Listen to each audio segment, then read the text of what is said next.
Eksus on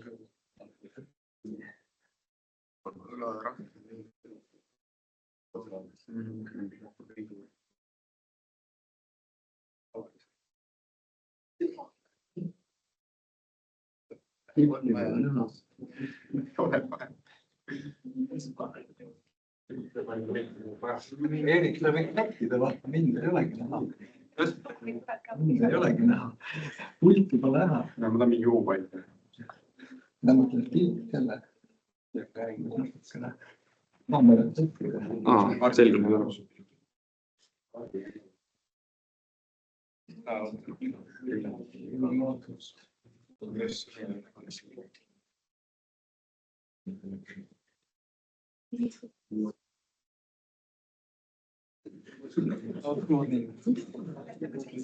Aga tervist kõigile, et hakkame siis peale, et meil on täna siin selline loeng plaanis nagu automaatika kui elektrivõrgu närvisüsteem. Ja meeldiv on näha, et nii palju rahvast on tulnud kuulama ja veel meeldivam, et juba paarkümmend minutit loengu algust oli saal täis. Ja me siin oleme kahekesti, et mina olen Leonard Zborovski ja Eerik enne mõistan ka. Tegelikult Eerik räägib pikemalt ja rohkem kui mina. Mina räägin selle sissejuhatava osa ära. Ja mõni sõna siis iseendast ka. Et olen õppinud Tehnikaülikoolis automaatika teaduskonnas omal ajal ja 30 aasta ringi selle asjaga tegelenud, et kunagi ülikooli ajal sai tuldud tööle, oldud elektriku rollis, ma mäletan, esimene ametikoht oli ja siis on erinevaid ametikohti olnud ja vahepeal ka võrgutehnoloogia üksuses ja viimased 3 aastat olen siis üksuse juht, mis siis tegeleb automaatika teemadega. Praegu on selle üksusel nimetus siis piirkonna alajaamade ja automaatika halduse üksus. Nii, ja kuskil kajab, aga see lõppes ära. Et räägime siis automaatikaga alajaamadest, automaatika seadmetest, erinevatest automaatika funktsioonidest ja Eerik teeb meile siin vägeva demo ka loodetavasti. Nii, aga kõigepealt küsiks seda, et mida te juba olete kuulnud Elektrilevist. Ma tean, et selles loengusarjas on olnud eelnevalt loenguid. Mihkel Härm on käinud teile rääkimas Elektrilevi juhatuse esimehena ja eelmine nädal minu teada oli siis juhtimiskeskuse loeng, kus siis oli teemaks, et juhtimiskeskus kui elektrivõrgu aju. Ja siis kuna siin kuulab ka palju Elektrilevi inimesi ekraani taga, siis ma loodan, et nemad ei vasta, aga ma esitan mõned küsimused, et palju on Elektrilevis liine või mitu kilomeetrit orienteeruvalt, kes oskab öelda?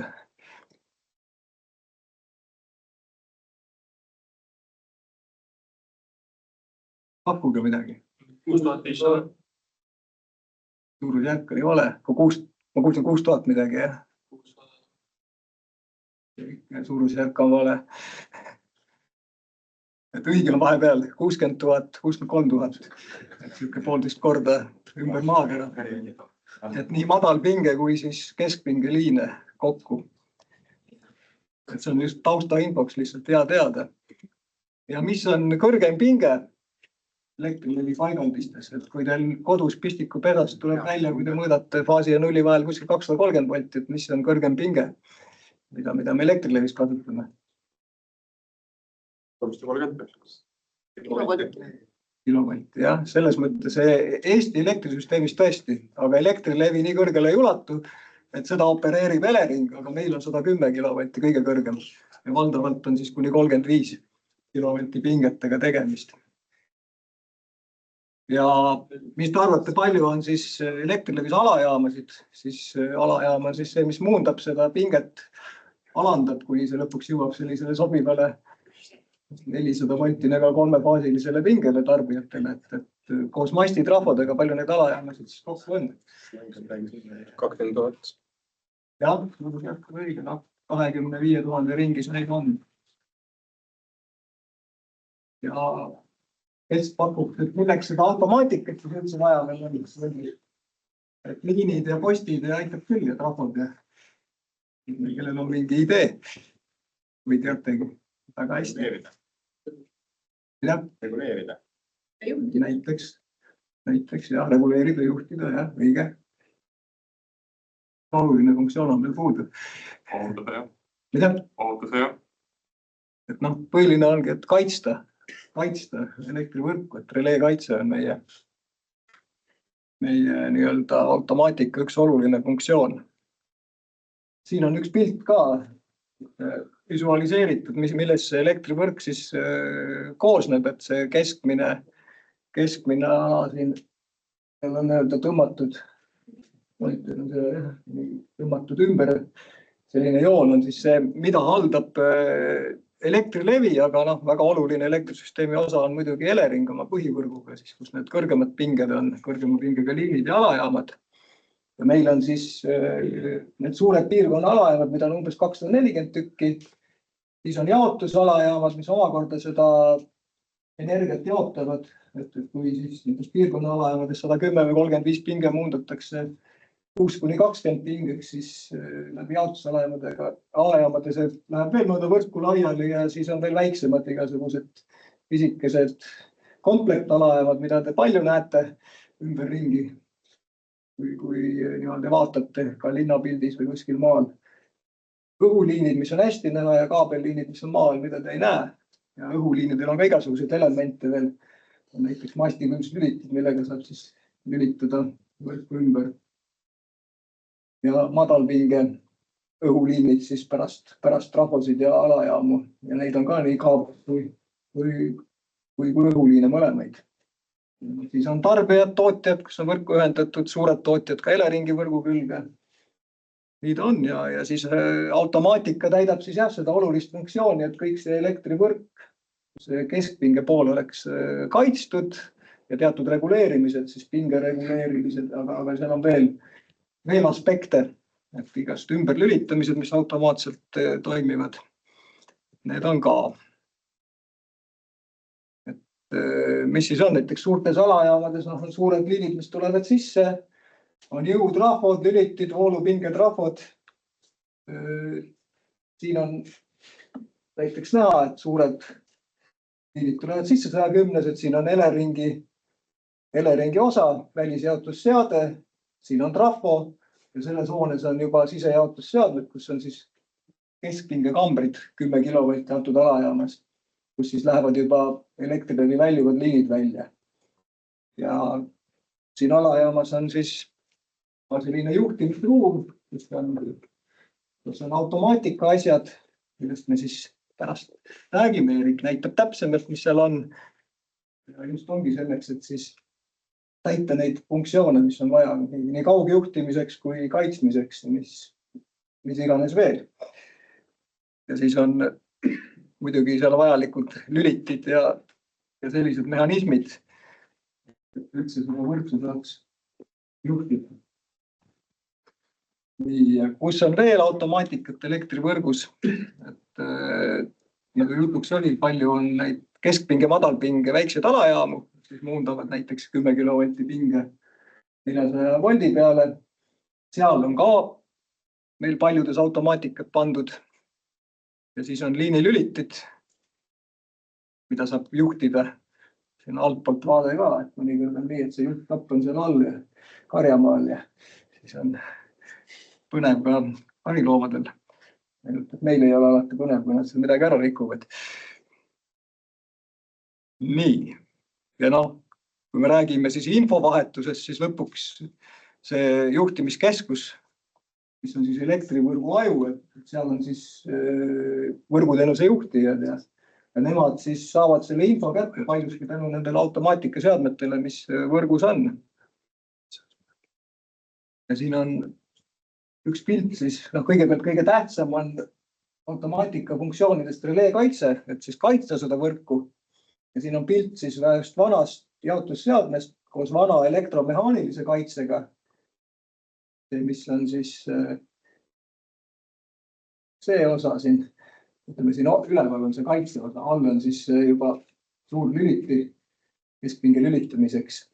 Ja kaasaegne seade on siis juba mikroprotsessor seadmetega, et niisugune releekaitseseade koos oma juhtimisfunktsioonide ja kõigiga, et siin on pilt aastast 2001, et peaaegu juba 25 aastat vana. Laias laastus juba siis olid digitaalsed seadmed meil kasutusel. Tänapäeval on lihtsalt andmeside protokollid on muutunud, võimekus on suurem, funktsioone on rohkem, aga laias laastus on ikkagi tegemist. Juba tol ajal oli tegemist mikroprotsessor seadmetega, digitaalsete seadmetega. Ja kui releekaitset ei oleks, siis juhtuks nii, et lühiste korral põleksid lihtsalt asjad maha või liinid töötaksid sularina. Ja kui me räägime, siis millega siis meie automaatikud siin üldse tegeleme Elektrilevis. Meil on üle 50 sellise inimese, kes siin toimetavad automaatikaga ja me hooldame neid asju, me kõrvaldame rikkeid, uuendame automaatikaseadmeid, siis haldame kõiki süsteeme, mis on sellega seotud, tarkvarasid, arvutame sätteid ja erinevad rollid ongi siis näiteks arvutajad, peavad neid õieti sätestama neid seadmeid, automaatikaseadmeid või õigemini nad peavad välja arvutama need õiged sätted ja juba seadistavad teised inimesed üldjuhul. Ja siis korrashoiuga tegelevad spetsialistid, kes siis käivad riketel, tegelevad hooldustega, on vaja ka projekteerida, on vaja seadistada ja on eksperdid, kes tegelevad automaatikaseadmetega, et neid põhimõtteid kirja panna, kui midagi hangime, ostame. Ja näiteks nende tarkvarasüsteemide jaoks on vajalikud ka peakasutajad, kes siis teavad kõige paremini, kuidas süsteem töötab, suudavad seda ka teistele edasi anda, õpetada, konsulteerida.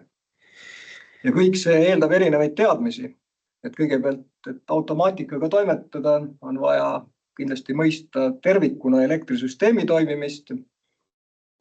Vanade seadmete puhul on oluline teada, kui te nägite see pildi peal ühte sellist vana seadet, elektromehaanikat ja ka lülitusapparatuuri, et kuidas see mehaanika siis toimib. Siis tänapäeval järjest rohkem teadmisi on vaja sidest, digitaalsete seadmete puhul vajalikud kindlasti igasugused IT-alased teadmised ja järjest rohkem täiesti möödapääsmatult küberohtusid tuleb mõista. Sest et elektrivõrk on elutähtis teenus ja kuna automaatikaseadmed on laiali mööda elektrivõrku ja nendes suurtes tähtsates alajaamades, siis läbi küberrünnaku on väga palju paha võimalik teha. Aga nüüd annan sõna Eerikule. Tere! Aga muidugi küsin, et kas mulle on mingi küsimus veel? Kui ei ole, siis pärast saate ka küsida, aga siis Eerik räägib. Tõesti. Mina olen Eerik Ennemuist, mina õppisin samas koolis, ainult et siis nüüd on teine nimi ja TalTechis lõpetasin ja olen Elektrilevis juba 11 aastat, mina õppisin elektroenergeetikat seal. Et kunagi oli releekaitse, oli justkui nagu eraldi ala, mina õppisin elektroenergeetikat.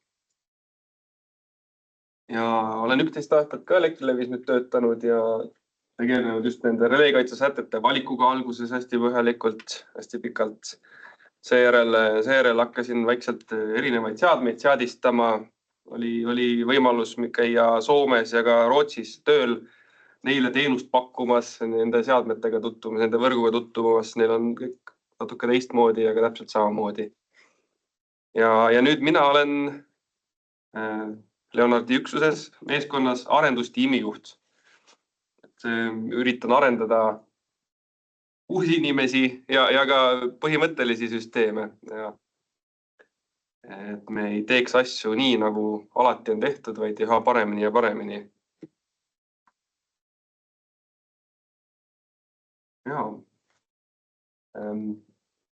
Ma hakkan alguses natukene teoreetilisest otsast pihta, sellest releekaitsest, et nagu Leo ütles, et kõige olulisem asi on kaitsta elektrivõrku. Ja elektrivõrku saab kaitsta releekaitse seadmetega, mille sisse on ehitatud erinevad funktsioonid. Ja kõige lihtsamad funktsioonid on need esimesed kaks: liigvoolukaitse, maksimaalvoolukaitse ja voolulõige. Need on põhimõtteliselt see asi, mida vanasti tegi Sular, eks ole, või kodus teeb see MCB automaat. Et kui vool ületab mingisuguse väärtuse, sellise väärtuse, mille meie oleme arutanud, et nüüd on juba rikke, kuskil on lühis, kuskil on puu kukkunud liini peale või kuskil on kopamees kaablisse kaevanud, et see ei ole enam normaalne koormusvool, siis peab selle midagi tegema, peab reageerima sellele. Ja tavaliselt see reaktsioon on, et võimsuslüliti lülitab lahti ja vool lahutatakse. Ja seda siis tehakse kõige lihtsamal kujul nende kahe liigvoolukaitsega. Üks on neist aeglasem, mis on siuke, et see vool on kuskil liini kuskil hästi kaugel lõpus, see voolu suurus on väike, kaitse võib olla aeglasem. Ja see teine on kiire. Tuhandeid ampreid, kiloampreid voolu, kuskil läheb kohe, kaabel hakkab aurustuma põhimõtteliselt, et lülitame kiiresti kõik välja. See on liigvoolukaitse. Hiljem, kui ma siin teil demonstreerin, siis ma piirdungi oma demonstratsiooniga ainult liigvoolukaitsega, et neid teisi järgnevaid funktsioone ma ei hakka teile selgitama, sest et me ei jõua nii palju aega. Siis on järgmine kaitsefunktsioon, maalühiskaitse. Maalühis on selline asi, et kolmefaasilises süsteemis kuskil on lihtsalt üks näiteks puuoks, on liini pihtas. Otseselt lühist ei ole, aga see liin on nagu maandatud läbi selle puuoksa.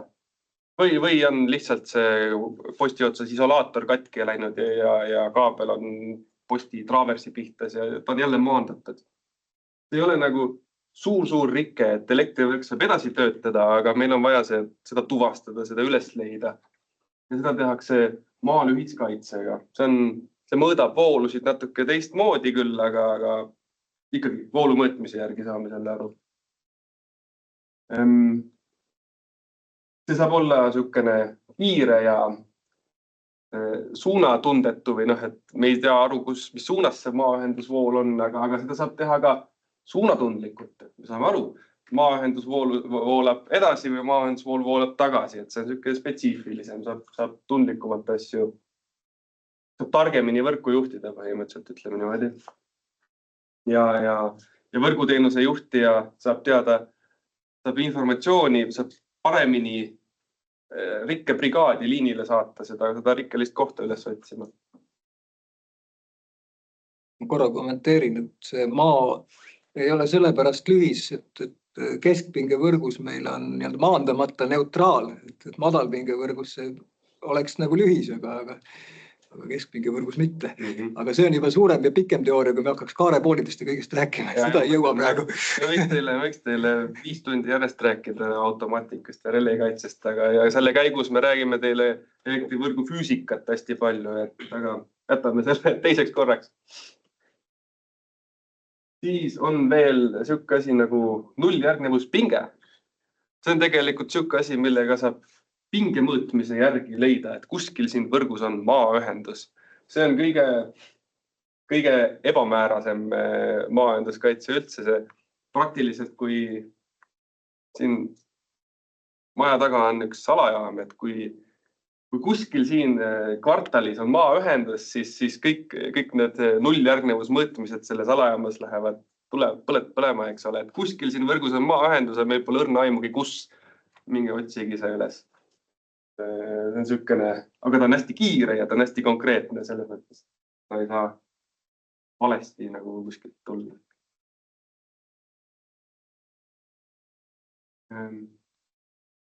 Nagu näha, siis need on nagu lühis. See on see kõige suurem problemaatilisem rike, mis saab olla. Maaühendus on ka üks väga levinud rike, mis saab olla neid, aga ta pole nii väga tõsine. Reageerima peab ikkagi. Ja siis tulevad erinevad anomaaliad, mida oleks veel vaja võrgust nagu üles leida. Ala- ja ülepinge. Ala- ja ülepinge on, pinge on seotud elektrivõrgu nagu reaktiivenergia bilansiga, et siis kui elektrivõrgus on reaktiivenergiat üle, siis on pinge kõrgem ja kui võrgus on reaktiivenergiat puudu, siis pinge langeb. Et seda saab ka tegelikult, sellele saab reageerida, et näiteks võrguteenuse juhtija saab reaktoreid nagu võrgus sisse välja lülitada, kondensaatorpatareisid, et seda reaktiivenergiat hakata tootma või tarbima, pinget reguleerida. Siis on sagedus, väga popp asi, siis kui siin mõned kuud tagasi oli vaja võrk Venemaa võrgust lahti ühendada, siis oli sagedus oli see põhiasi, millele nagu tähelepanu oli pööratud, et kui me ühendame ennast suurest Venemaa võrgust lahku, siis äkki me ei oska enam sagedust hoida ja kõigil olid natuke, meedias kõik olid vähe mures, aga me olime väga kindlad iseendas. Sagedus on siis seotud aktiivenergia bilansiga, et kas kui võrgus on aktiivenergiat üle, siis sagedus hakkab tõusma ja kui aktiivenergiat on puudu, siis sagedus hakkab langema. Ja meil on siis vaja seda täpselt 50 hertsi peal hoida. Praktiliselt äkki kujutate ette, et kui kuskil lülitatakse mingi hästi suur ahi, elektriahi sisse, hästi suur koormus tekib, siis see põhimõtteliselt hakkab Narvas generaatorit pidurdama ja siis see generaator hakkab aeglasemalt pöörlema. Ja siis tal on vaja rohkem auru sisse ajada, et jälle nagu jõuaks seda 50 hertsi hoida. Praktiliselt on nagu sageduse kaitse. Ja siis meie saame ainult seda teha, et kui sagedus langeb liiga madalale elektrivõrgus, siis me saame koormust maha võtta releekaitsega. Kiiresti nagu sajandik sekundite jooksul põhimõtteliselt. Üldiselt sagedusega tegelevad süsteemi operaatorid ehk et siis meil Elering põhivõrgu ettevõtjana, aga meie saame neid meetmeid võtta tarvitusele, et kui ikkagi hakkab sagedus langema, siis me lihtsalt lülitame mingid viidrid välja, et hoida seda bilanssi vastavalt juba Eleringi poolt antud juhistele, palju me koormust peame nagu vähendama.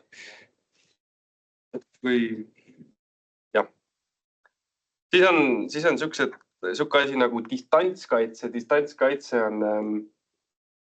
on suurte kõrgepingeliinide, siis 110 kilovolti ja tegelikult ka 35 kilovolti, aga kõrgemate pingete rikkekaitse, et kui seal 38 kilomeetril kukub jälle puuliinile, siis relee mitte ei mõõda nagu voolu ja ampreid, vaid ta mõõdab oome. Ja need oomid me siis teisendame kilomeetriteks ja me teame, et 38 kilomeetril on rike. Siis peab kaitse kiiresti töötama. See on siuke kõrgepingevõrgus on see hästi kasulik. Ja siis on olemas diferentsiaalkaitse, mis on ükskõik tegelikult. Siin on kirjas trafo diferentsiaalkaitse, aga diferentsiaalkaitse on siuke asi, et on mingisugune võrguelement, näiteks trafo või siis liin ja siis temal mõõdetakse voolu kahelt poolt. Nii palju, kui tuleb sisse, nii palju peab ka välja minema. Seal ei saa energiat juurde tekkida ja seal ei tohiks eriti palju energiat kaduma ka minna. Aga kui need numbrid ei ole võrdsed, siis järelikult on lühis, järelikult on seal mingi rike. Kiloamprit tuleb sisse, aga ainult 5 amprit tuleb välja. Järelikult seal on midagi bussis, kohe peab asja välja lülitama. See on selles mõttes kõige parem, kõige kiirem, kõige kindlam, aga selle eest ka kõige kallim kaitse, mida ehitada. Neid trafosid kõiki kaitstakse diferentsiaalkaitsega, vähemalt suuri jõutrafosid.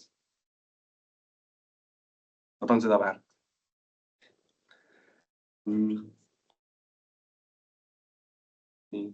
Siis ma võib-olla räägin natuke seadmetest. Et mis seadmed meil nagu selles jaotusvõrgus on? Üks kõige odavam ja tegelikult päris hea seade on rikkeindikaator, mis peaks siis, ta kasutab põhimõtteliselt seda sammust, kohe näitan seda esimest liigvoolu kaitset oma loogikas. Ta mõõdab voolu ja kui vool ületab mingisuguse väärtuse, siis ta hakkab lihtsalt lärmama. Ta saadab signaali juhtimiskeskusesse, et mind läbis lühisvool. Rikke ei ole mitte minu nagu selja taga, vaid kuskil minu ees. teeb siis seda kasutades sihukest, see on Kriis-Siki 50 rikkindikaator ja temaga on siis seotud selline sensor, voolusensor, mis on kaabli ümber. Tema kaabel siis indutseerib seal mingisugused nähtused ja see saadab oma signaali sinna rikkindikaatorisse ja ta oskab isegi seda voolu suurust mõõta põhimõtteliselt. Ja nii ta töötab. Rikkindikaatorid on erinevaid. Siin on üks ABB rikkeindikaator Rio 600. Töötab täpselt samamoodi. Temal on ka sensor, ta mõõdab voolu ja pinget. Mul selle IKI pinge mõõte asja pilti ei ole, aga siin on mul põrandal üks ka. Ma mõtlesin, et äkki on mõttekas teile natuke näidata ka, et need ei ole mingisugused. Nüüd oleks ettekujutus, millised need asjad ikkagi on. Ei ole suured, see on sellised modulaarsed kontrollerid, kuhu saab siis külge sisendid ja väljundeid. Ja siis on olemas sellised posti otsas olevad. Selle asja nimi vist on Nordtroll. Ja sellised seadmed me rohkem ei osta, aga nemad töötavad põhimõtteliselt niimoodi, et on õhuliin kuskil mööda teed, eks ole, on näha.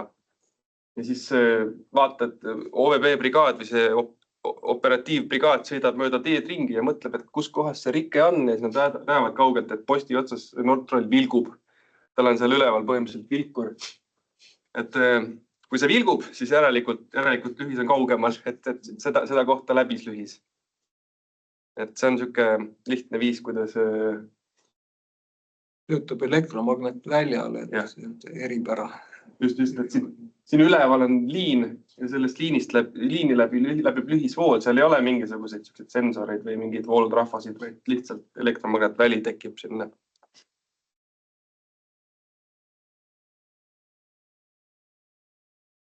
Siis on alajaamas veel üks hulk põhimõtteliselt IT-seadmed, sest et see on ikkagi tööstuslik IT, võrguseadmed.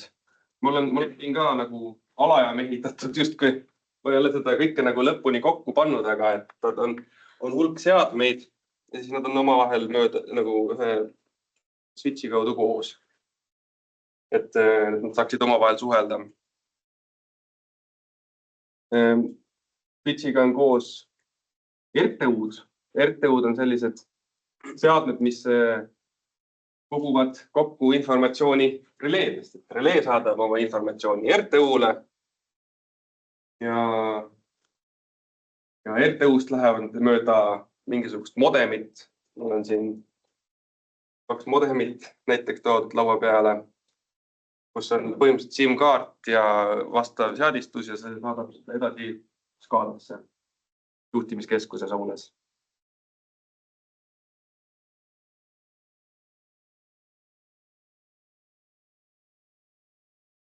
Kui releekaitseseadmetest rääkima hakata, siis võiks pihta hakata kaugest minevikust, sellest elektromehaanilisest alajaamast, mida Leonard siin enne paar pilti tagasi näitas. Ja siin on selle põhimõtteline skeem, et on olemas voolutrahvo. Voolutrahvo on siin mul ka laua peal, ma tein neid mitu tükki. On voolutrahvo, voolutrahvost läheb läbi primaarvool, keskpinge kaabel, primaarvool ja siit tuleb välja sekundaarvool, et voolutrahvo teisendab näiteks 100 amprit 9 ampriks, et seda oleks lihtsam mingisugusel lihtsal seadmel mõõta. Me ei saa 2 kiloamprit siit seadmest läbi lasta, see sulaks üles, eks ole. Voolutrahvo mõõdab voolu, teisendab selle sekundaarvooluks ja siis on siin üks pool. See vool põhjustab selle pooli tõmbumist ja siis see sulgeb teise ahela, kus on siis mingisugune aku või mingisugune energiaallikas, mis annab lülitile energia, et see liigutakse ennast. Siuke klassikaline relee põhimõtteliselt. Väikse vooluga sulgetakse lüliti, mis sulgeb suure vooluahela ja siis ta teeb seda lülitamisprotseduuri. Aga see on nagu kõige lihtsam releekaitse. Kõige ülilihtne, tegelik elu nii lihtne pole, et seal on vaja viite elemente vahele panna, et ajaline viide oleks ja nii edasi, siis asi läheb kohe järjest keerukamaks. Aga meie tänapäeval kasutame üksid seadmeid, mida me jätame feedriterminalideks. Leo näitas ühe pildi peal seda sihukest 2001. aasta feedriterminali. Mul on siin laua peal vähe moodsam seade. Aga neid on väga palju, mis on meie jaoks probleem, et neid erinevaid feedriterminali tüüpe on nii palju, et vahepeal on raskusi nende kõigi hoomamisega ja kõikide tundmisega, et siin üks on siin laua peal, eks ole. Meil on neid veel hulganisti. Peame iga kord, kui tuleb mingisugune uus seade kuskil turule, siis me peame need laborisse viima, me peame neid tundma õppima, me peame nad läbi katsetama, et kas nad üldse nagu meile ka sobivad või on nad midagi imelikku teinud ja me ei saa seda kasutada. Ja sihukeste seadmetega me tegeleme. Andmeside protokollid on standardiseeritud, aga konfigureerimistarkvarad on kõigil tootjatel väga erinevad. Seda peab oskama päris hästi. See on nagu isegi sihukesed seadmed, nagu siin pildi peal on VAMP 57. Et kuskil, ma ei tea, 10-15 aastat tagasi, 10 aastat tagasi, ütleme, tuli turule. Aeg-ajalt ikka jälle selgub, et ta teeb midagi teistmoodi, kui me eeldasime, et õpime neid siiamaani tundma. Et on siis olemas erinevaid tooteid, populaarsemad on ABB ja Siemens, Schneider Electric. MVL on siis see mastivõimsuslüliti, siin enne oli pilt, kus oli mastivõimsuslüliti oli posti otsas ja siis all olid lehmad, eks ole, need on mastivõimsuslülitid. Selles kapis on ka mingisugused kontrollerid. Palju muud. Nii, siin on siis veel kord üks lihtne skeem sellest, mismoodi üks alajaam kokku on pandud. See siin on võimsuslüliti. See on see, mis teeb selle lülitusoperatsiooni, kui keskpinges on 1000 tamprit voolu, see on lühisvool, kuskil on mingi rike. Seda ei lülita lihtsalt tavalise lahklülitiga, mida te kuskil nagu ette kujutate, et kaks kontakti avanevad, eks ole. Kui see niimoodi aeglaselt käiks, siis tekiks elektrikaar ja see elektrikaar põletaks kõik ümberringi maha. Seda peab tegema spetsiaalse lülitiga, võimsuslüliti. See liigub hästi kiiresti, kontaktid avanevad ja seal on erinevad mehhanismid, mis seda elektrikaart kustutavad. Aga mis selle käsu annab, et lülita see lüliti välja, on siis releekaitse. See releekaitse terminal mõõdab näiteks läbi nende voolutrahvode, mis laua peal on, ja pingetrahvode, mida laua peal ei ole, mõõdab füüsilisi parameetrid, voolu ja pinget, teeb oma selles kontrolleris teatud arvutused ja otsustab, et nii, nüüd on rike, nüüd me peame seda lülitit juhtima ja saadab signaali siis. Okei, väga tore, aga nüüd on vaja sellest nagu ka raporteerida ülesse. Siis see relee saadab signaali läbi selle sidevõrgu RTU-le. RTU on nagu tõlk alajaama ja siis juhtimiskeskuse vahel.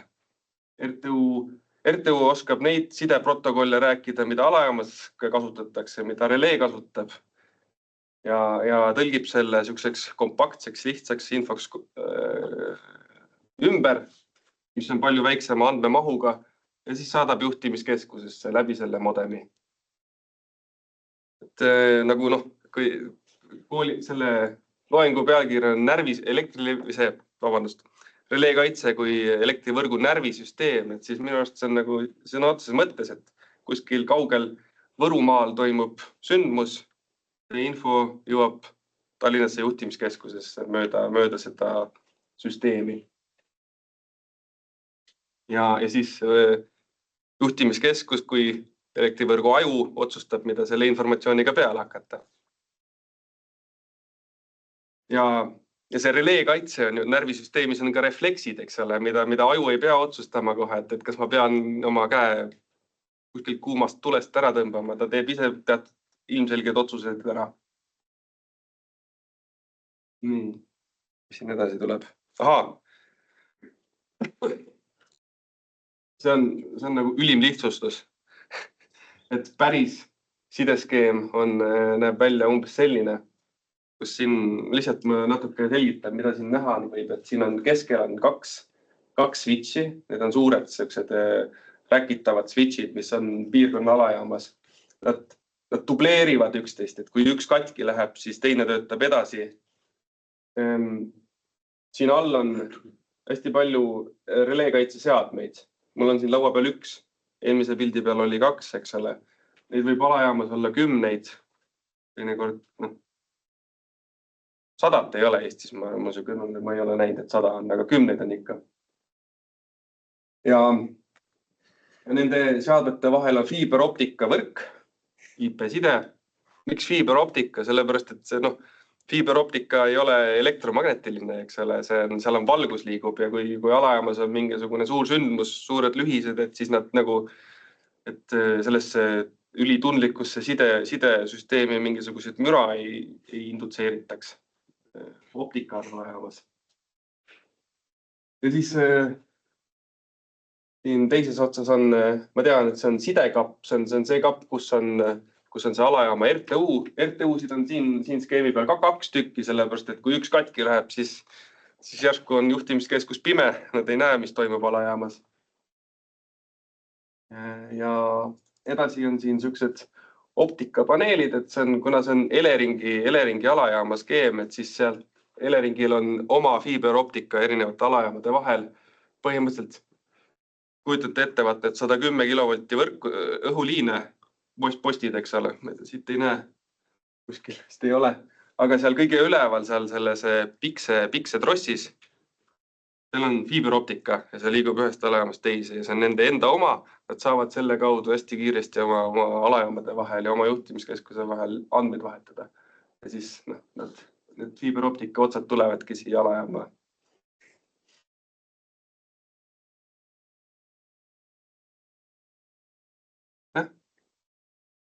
Me ikka sellest räägime. Lühike selgitus kaitse selektiivsusest.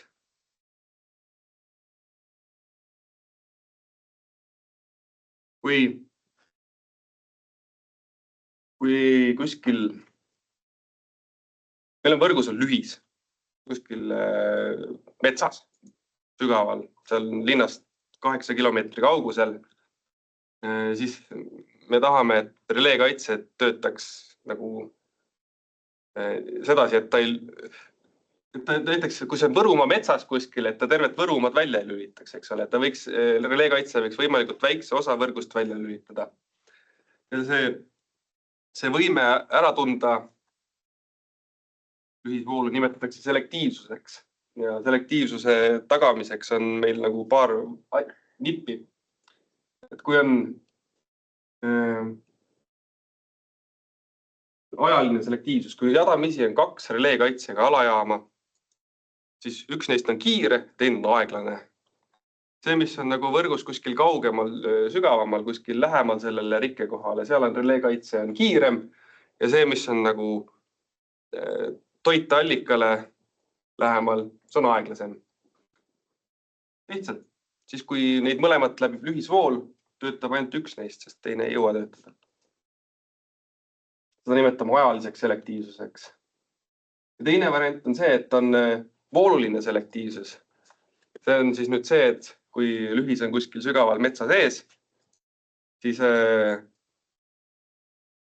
toite alguses on hästi kõrge säte ja kuskil kaugel sügavamal sellele lühise kohale lähemal on madalam vooluline säte. Ja kuna sügaval metsa sees on lühisvoolud väiksemad, sest liini pikkus on suurem, takistus on suurem, siis see toite alajaamas olev säte ei rakendu lihtsalt, sellepärast, et see vool on palju väiksem kui tema rakendussäte. Ja töötab ainult see tagumine kaitse, sest tema säte on väiksem. See on vooluline selektiivsus. Ja siis nende kombinatsioonis tekivad siuksed kaitsekõverad, eks ole. Ütleme niimoodi, et see on üks. Siin on piirkonna alajaam, see, kust saab kogu elektrivõrk saab toidet. Siin on mingisugune vahepealne jaotusalajaam ja siis on see pisike trafoalajaam, mis meil kõikide kodu läheduses kuskil 400 meetri raadiuses on. Ja need siis need on kujutatud siin nende kõverate, kaitsekõveratega ka, eks ole. Trafoalajaam on kõige väiksema voolulise sättega ja kõige kiirem. Ja vahepeal on see jaotusalajaam, kus on natukene aeglasem, natuke kõrgema sättega kaitse ja piirkonna alajaamas on kõige kõrgema, kõige aeglasema kaitsega sätte. Ja siis ongi, et kui siin trafoalajaama taga on kuskil lühis, siis töötab ainult see sinu trafo, naabrid ja kõik ülejäänud linn jääb toitesse. Et see on selektiivsus, see on see, mida me arvutame, seda, mida me peame seadistama releedesse. Aga ma lasen siit kiiresti läbi, siis ma saan teile sisuliselt näidata ka seda, kuidas me seda relees teeme. Alajaamas on veel, automaatikas on veel palju funktsioone.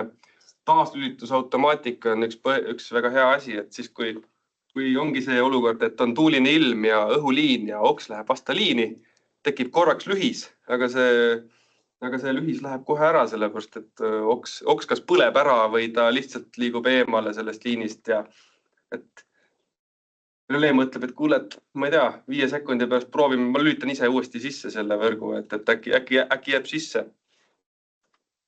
Enamasti nagu jääbki, enamasti on rikked siuksed mööduvad ja DLA nagu aitab kiiresti toite taastada.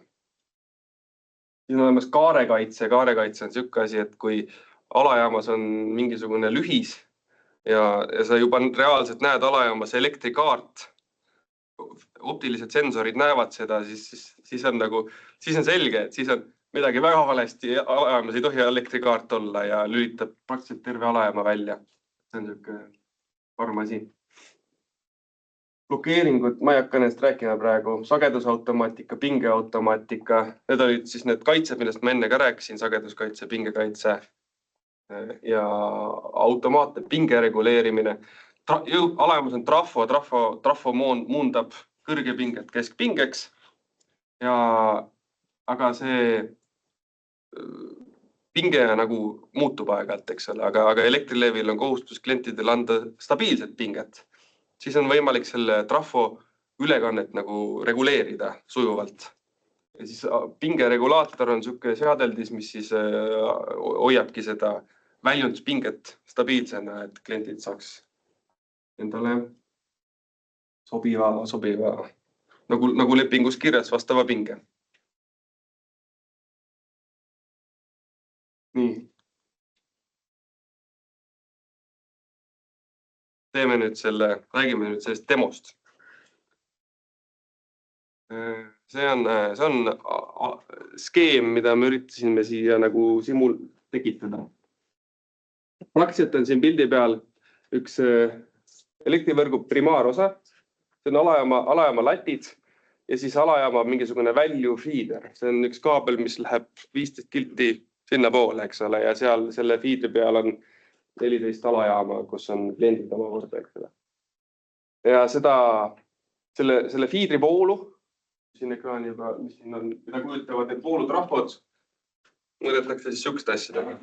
3-faasiline süsteem, iga kaabli-faasi ümber on üks selline voolutrafo. Voolutrafod on ühendatud siis, ütleme niimoodi, et see on nagu see sekundaarahel. Kui siit läheb läbi 1000 amprit, siis siit voolab läbi võib-olla ainult 1 amper. Ta teisendab selle väiksemaks. Ja see 1 amper liigub siis sellesse releesse. Ja nüüd relee teab voolu suurust. Ja ma siin lihtsalt nagu oleks huvitavam. Ma teen teile ka vaatamiseks siukse masina. See on TPC 100. Sellega saab põhimõtteliselt tekitada primaarvoolu. tehakse sellised suured kaablid,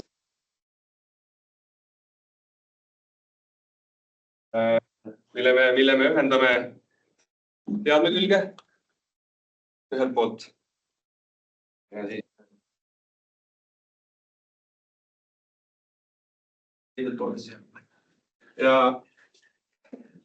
siis siit me võime põhimõtteliselt ikka kuni 800 amprit voolu tekitada, millega seda reaalselt primaarvoolu simuleerida. Seda tehakse tavaliselt niimoodi, et pannakse voolutrahvad nagu kahele poole või siis sealt läbi ja pannakse otsad kokku. Aga ma mõtlesin, et me võiksime täna vähe voolu ka teha.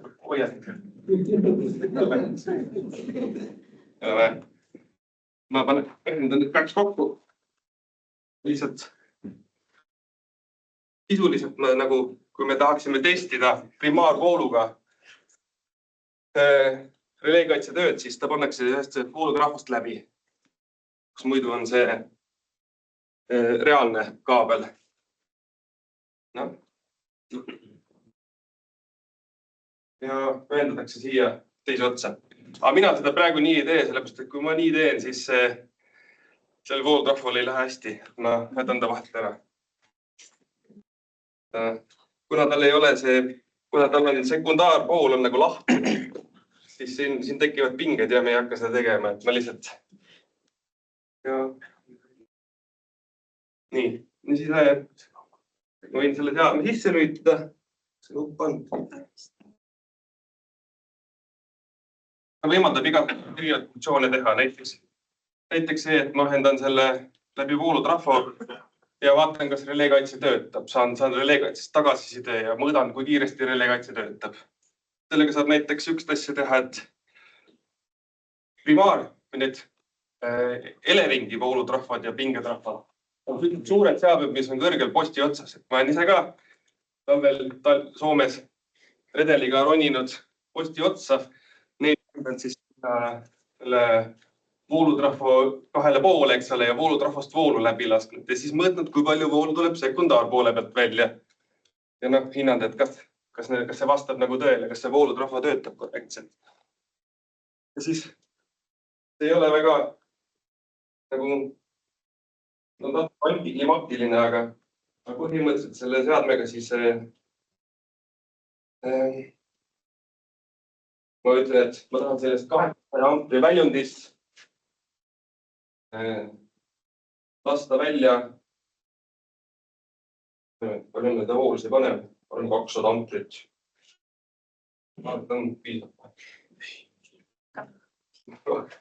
Põhimõtteliselt jah, mõõtame 200 amprit ja laseme voolu läbi. Siin on 200 amprit sees. See on hästi madala pingega, see ei ole nagu oht ega absoluutselt meile. Aga releekaitse saab seda mõõta ja saab nagu simuleerime päris ühist.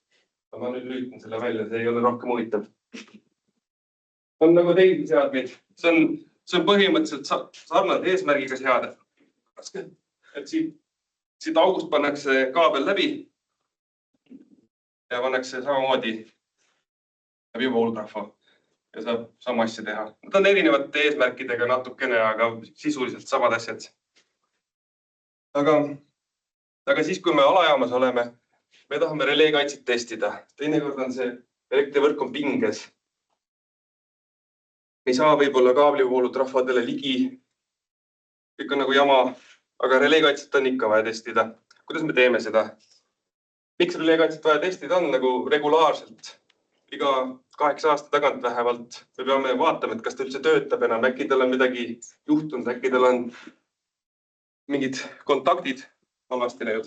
Siis me võtame selle relee ja ühendame ta mitte voolutrahvade külge, kus ta muidu tavaliselt oma voolu saab, vaid me ühendame ta siukse teise seadme külge, mis suudab lihtsalt seda sekundaarvoolu simuleerida. Meil ei ole neid suuri trahvasid ja asju vaja, võib-olla 800 amprit vaja, nüüd meil piisab 1 amprist. Ja ma ühendan see külge.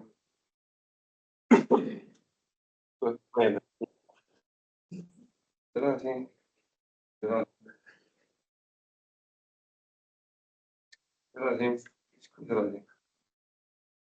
sisuliselt ma nagu võtsin voolutrahvad küljest ära ja ühendasin ta siia. Ja paneme selle masina käima. Ahah. Oleks võinud ju lõpetada selle ära. Aga jah, linti jäi mingisugune slaid.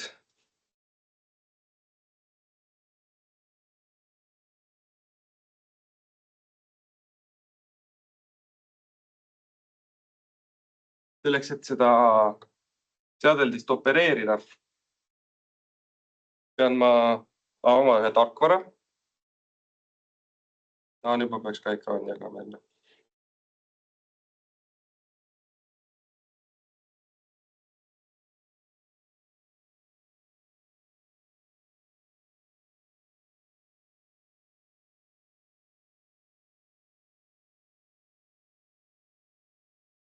Nii, siuke tarkvara.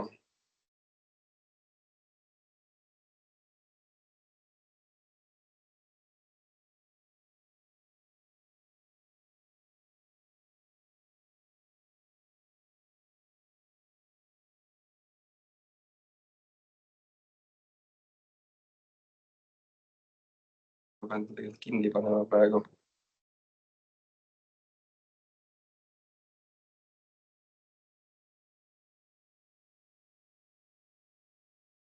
Selle seadme nimi on Omicron ja tema eesmärk on simuleerida sekundaarvoolusid. Ja kus ma need voolud saan, mis mul olema peavad? Mina vaatan releekaitse sätete protokollist. Selle on keegi tundmatu arvutanud tundmatul alajaamale. See on lihtsalt üks nagu butafooria meil. Ma joonistasin ise selle enne valmis. Releekaitse voolu sätte minu teada sellel releel on 100 amprit, normal inverse. See on selle kõvera matemaatiline mudel. Tema ajategur on 0,17 ja siis see on esimene kaitse, see on see liigvoolukaitse. Ja voolulõike säte on 500 amprit ja ta töötab 0,1 sekundiga. Väga huvitav. Ma lähen nüüd seda releed testima alajaama. Võtan oma Omicroni välja. Võtan selle testobjekti. Minu testobjektiks on minu relee. Ja tema releekaitse sätted on siin ekraanil. Siin on kirjas põhimõtteliselt IREF on 1 korda I nimi on mul 100 amprit. See säte on 100 amprit. Uskuge mind, ma ei jõua teil seda ära tõestada muidu. Siis ajakordaja on 0,17, mis oli ka mu protokollis. Ja see teine kaitseaste on 5 korda I nimi ehk siis 5 amprit sekundaaris ja tema kaitse töötab 100 millisekundiga. Need ma panin siia sisse. See on minu nagu mudel, mida see relee peaks tegema. Okei. No aga testime. Ma ütlen play. Midagi ei toimu, see on sellepärast, et ma praegu unustasin ühendada selle oma arvutiga, nii et ma ei tea, mis ta teeb. Minu paha. Ma pean ta kinni panema sellepärast, et kui ta pole ühenduses, siis ta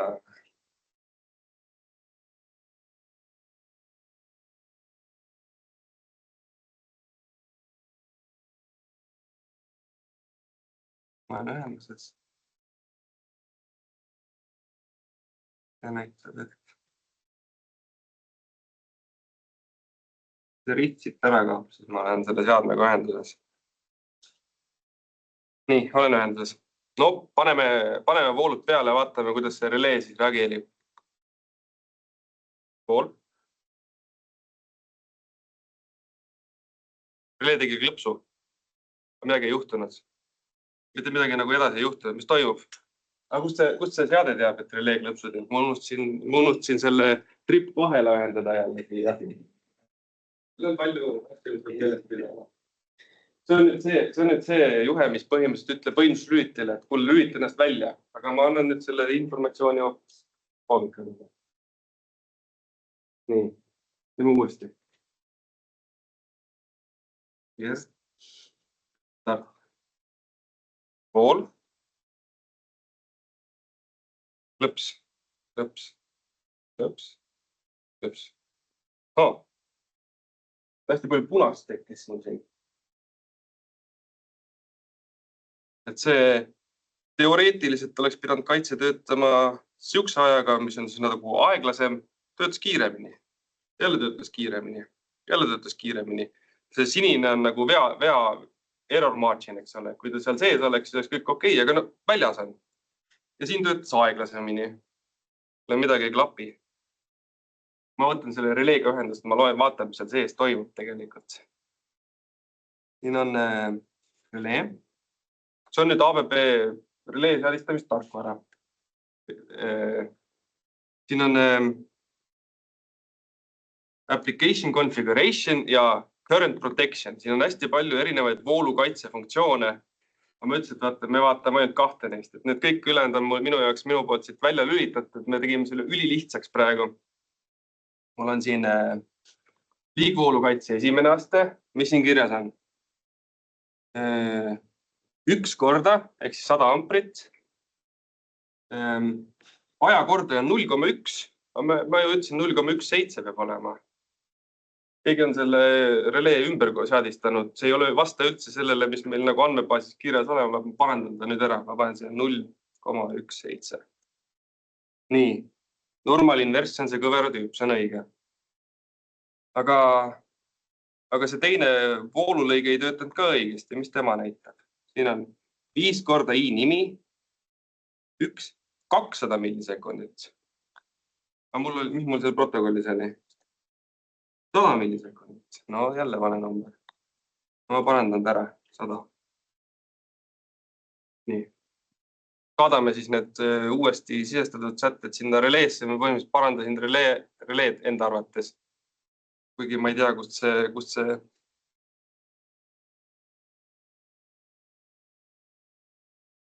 ma nüüd selle kirjutame. Right.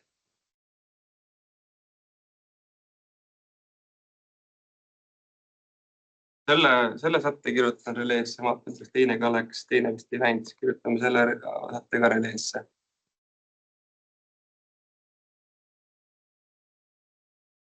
Ei tea, nüüd on korras või? Kes ütleb? Kohe vaatame, testime seda uuesti Omikroniga. Eelmised kõik need tulemused olid punased ristid, kukkus läbi, teeme clear ja võetame uuesti start.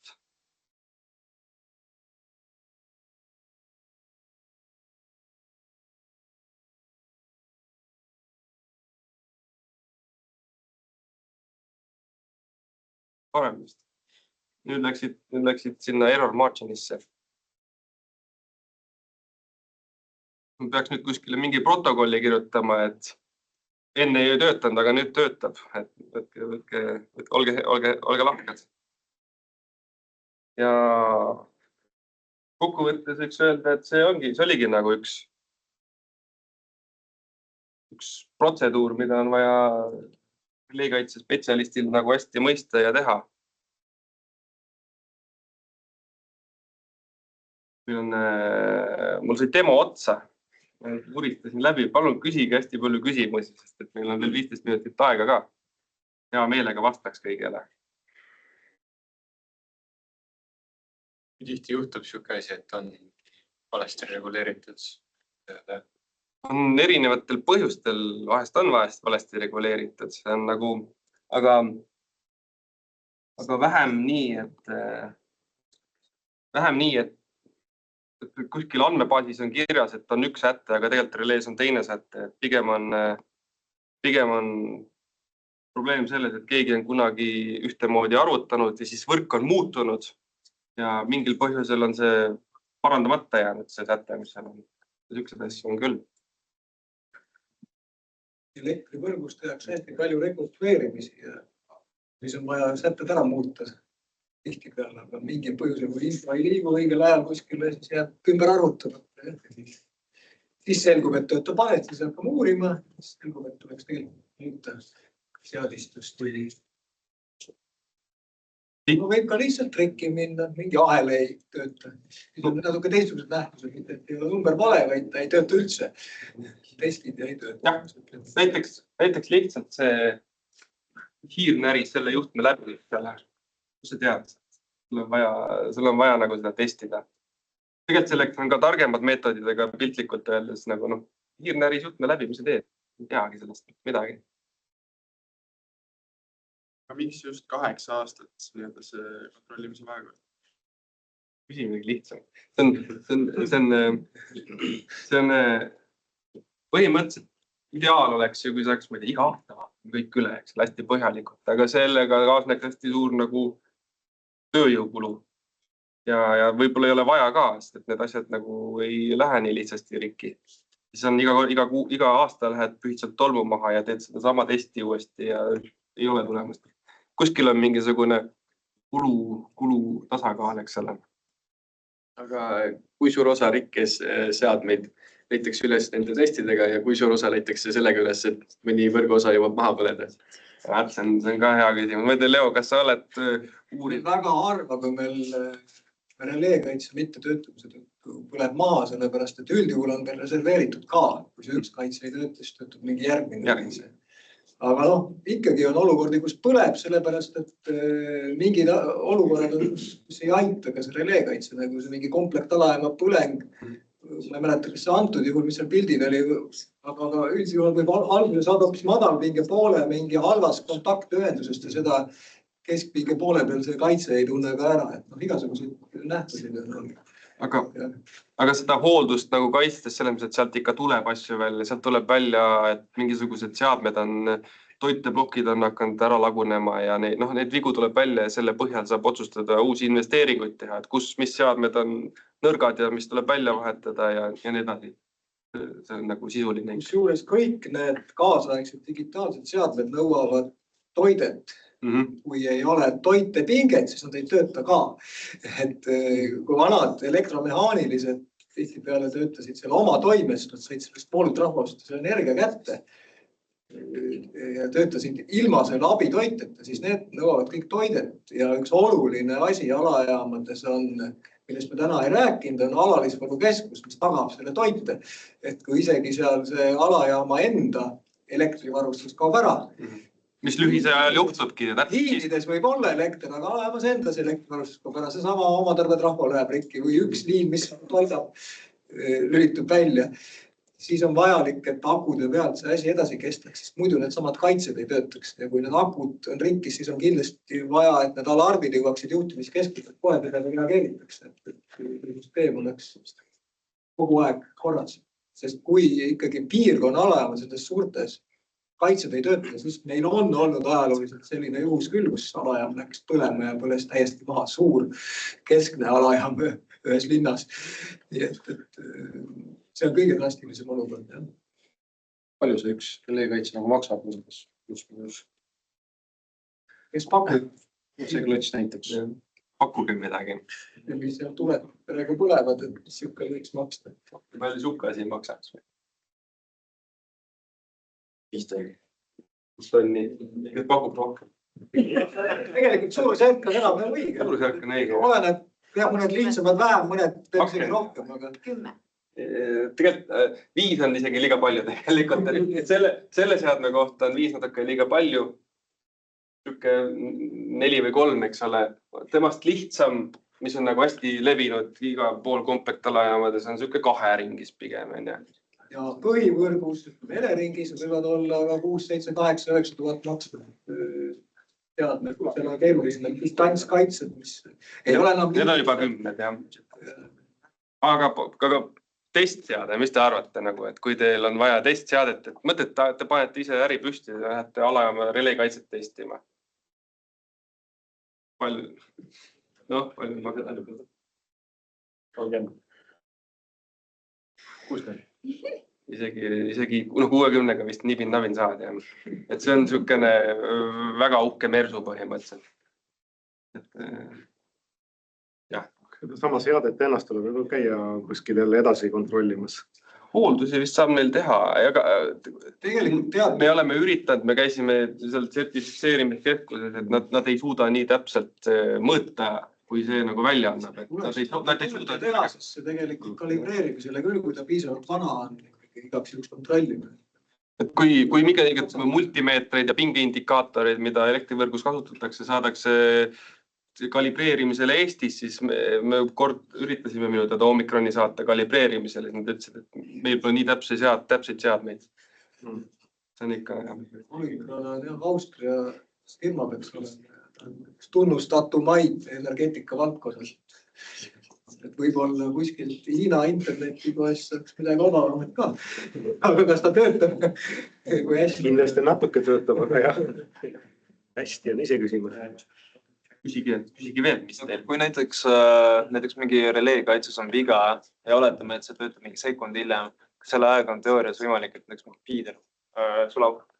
Kui sõltub, kui suur see vool on, kui see on nagu piirkonna alajaam, hästi lähedal piirkonna alajaamale, lattidele lähedal ja see kaitse peaks teoreetiliselt töötama seal poole sekundiga, tegelikult ta töötab 1,5 sekundiga ja miski muu nagu tema ees ei reageeri. Ja need voolud on 10 kiloamprit kuskil Tallinnas. See vaskkaabel seal aurustub. Tegelikult kiiresti. Ja. Võrgust nagu rääkides, optikavõrk, saan arvu, et see on omaette kinnine ring, mis ei puutu näiteks ei Telia ega kellegi kolmanda osapoolega, küll mõne gateway'ga võib-olla kuskilt otsast, aga kui nüüd mingite alajaamade vaheline maas on omadega, siis sellest otseselt midagi sõltub või töö jääb ikkagi töö. See on sama, ma rääkisin enne, see on Elektrilevis seda vähem, aga Eleringis, kes on siis kõrgepinge operaator, et kahe alajaama vahel on fiiberoptika ja kahel pool on releekaitse ja nemad teevad nüüd seda diferentsiaalkaitset, nad mõõdavad ühelt poolt voolu ja teiselt poolt voolu ja see peab olema võrdne. Ja see käib läbi selle fiiberoptika, et see ei käi läbi mingisuguse serveri üle võrgu, eks ole. Ja kui see fiiber nüüd mingil põhjusel... Ja kui see läheb katki, siis seal käivad ka mingid kontrollpaketid vaata edasi-tagasi, et kas see optika töötab, ei see optika enam ei tööta ja siis tuleb rikke ülesse ja... Selle peale lülitakse juba välja midagi või jääb veel töösse? Reservkaitse, natuke aeglasem, aga võrk veel kokku ei kuku. Aga kui väga vaja... Ütleme, kui mingid väga olulised kaitsesüsteemi rikked on, siis ilmselt lülitatakse liin välja teisele liinile. Aga muidu see võrgu arhitektuur on nagu sellise loogikaga, et kui nüüd see otseliin ei lähe, siis ta hakkab kuskilt, igasse alajaama tuleb piltlikult siis nagu 2 optikat, et ronib teise peale ringi, või tuleb see käsitsi ringi tõsta. See multipleksimine on küll asi, mida tehakse põhivõrkudes üle maailma. Ma ei tea, kuidas Elering seda asja teeb, aga meil nagu Elektrilevis seda asja ei ole. Meil selliseid liini diferentsiaalkaitseid on väga vähe ja oleme kuidagi... Aga alajaama piires meil on küll meetodid, et ühe seadme rikkega omavaheline suhtlus alajaama releede vahel. Tänapäeval on ka see suhtlus oluline, kaitsefunktsioonid või automaatikafunktsioonid toimuvad releede vahel suhtlusega. Seal on ikka meetmed, et üks switchi rikke ei põhjustaks kogu süsteemi rikkiminekut. Tavaliselt on ring seadmete vahel ja kui üks ahel läheb katki, reaalselt närilised on probleem, siis ta hakkab teistpidi töötama ja kohe tuleb signaal, nende 2 seadme vahel, nad seal peaks olema ühendus, aga nad nende portide kaudu oma vahel suhelda ei saa. Kaabel on katki, mine uuri, mine vahet ära. Et see kõik info on kätte saadav. Ja siis see info tuleb läbi signaalide juhtimiskeskuses võrguteenuse juhti ja ta võib-olla ei jõua sellele tähelepanu pöörata, tal on Saaremaal torm, aga me automaatikud peaksime neid jälgima, neid signaale. Mis kõige rohkem probleeme põhjustab, kas relee, RTU-d või model? Ma ei teagi, et see on kui palju on rikkeid võrgus üleval.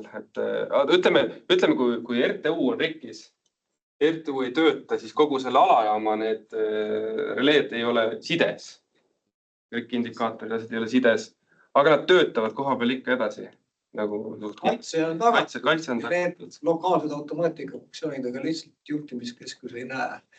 Kui Mina ütleks siis selle põhjal, et releekaitse töötab ikka enamasti, aga sidega on probleeme vahest. Et võrguteenuse juhtija ei saa juhtida mingit lülitit, tuleb välja. No, lihtsamad asjad on veel mobiilsided peal, väiksemad sellised vastikõis lülitid. Pigem jah, releekaitse on ikka küllaltki töökindel ja tal on siserikke signaalid. Ennemalt on ikka RTU-dega rikkeid on isegi rohkem kui releekaitsel. Mis peaks juhtuma, et kogu Eesti võrk ära kaoks? Kas see peab olema rünnak või see on või niisama juhtuda? Hooletusest. Kui ma ei tea, kui me 10 aastat ei hoolda seda, siis ta laguneb ära. Okay. Selge, see on jah. Seadmeid ei uuenda, ei vaheta, siis ei saa miski nagu töötada, aga rünnak. Kuidas sa ründad seda? Ma ei saa hakata sul rääkima, eks ole, et kuidas seda saaks rünnata. Kindlasti on võimalik mingisuguseid pahandusi teha.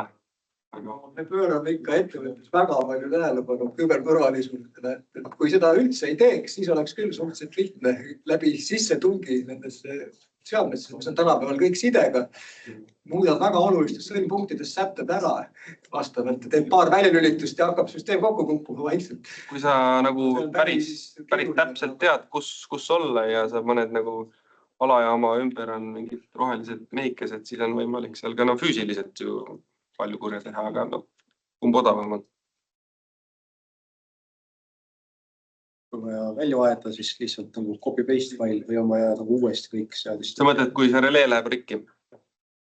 Varundama peab, seda ütleb Eesti infoturbe standard, eks ole, et me oleme elutähtsa teenuse pakkujad, need on meie vara. Meie haldame riske selle varaga, kui see seade läheb rikki, siis me peaksime selle konfiguratsiooni ära varundama. Ja neid varundamisi tehakse. Lihtsalt iseasi on see, et kuhu me selle varundatud versiooni paneme, me peame samasuguse seadme saama ja kopeerima sinna õigesti samamoodi monteerima. Mõnikord ei ole võimalik, kui me saame kui mingi väga vana seade rikki läheb, siis me ei saa ju sihukest kuskilt riiulist osta. Pole lihtsalt.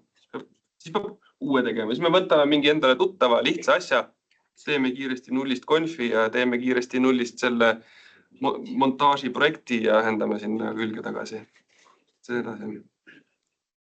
Ma arvan, et tootjaid on palju. Palju, jah. Miks te ei vali näiteks 3 tükki või 2 tükki? Riigihange. Kõige odavam ja võidab, mis vastab nõuetele.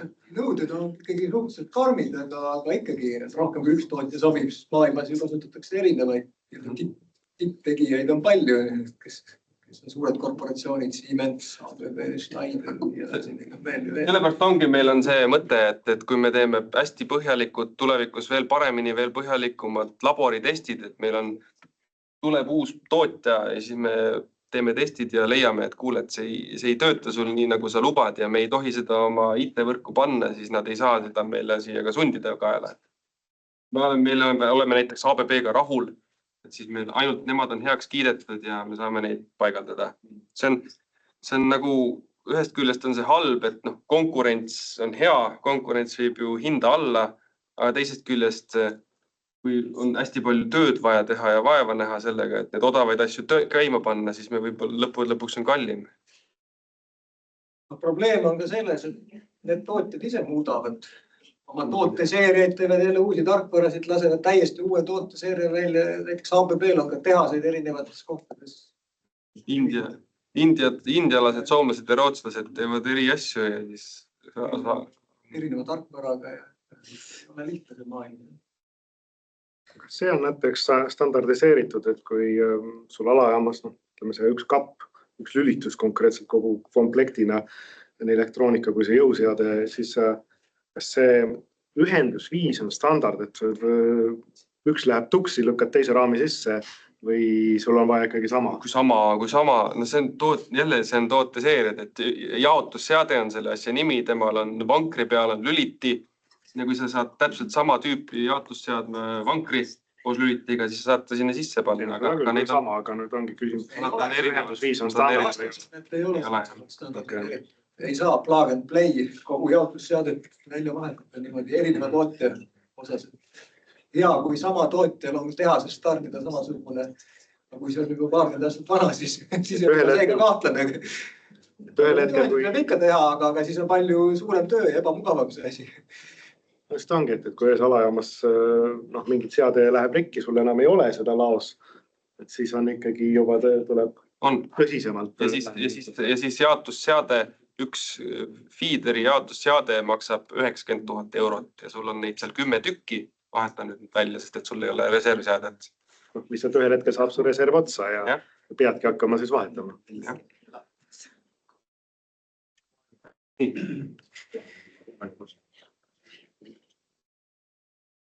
Kummaga rohkem probleeme on, kas siis ütleme selle juhtsüsteemiga või nüüd selle jaotusseadme jõu. Juhtsüsteemi eluiga on lühem 20 aastat, aga see jõuosa eluiga on pikem 40, võib-olla 50 aastat, kui nagu hästi läheb.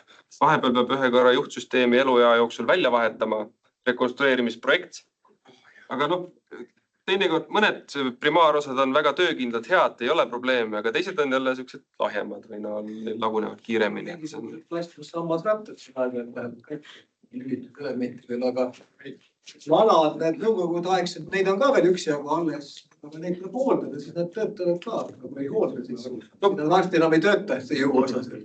Primaarosa rikkeid võib-olla tegelikult on ju rohkem. Aga neid ütleme vanadel, lülid, võib küll ajama kõrkuda, releekaitse.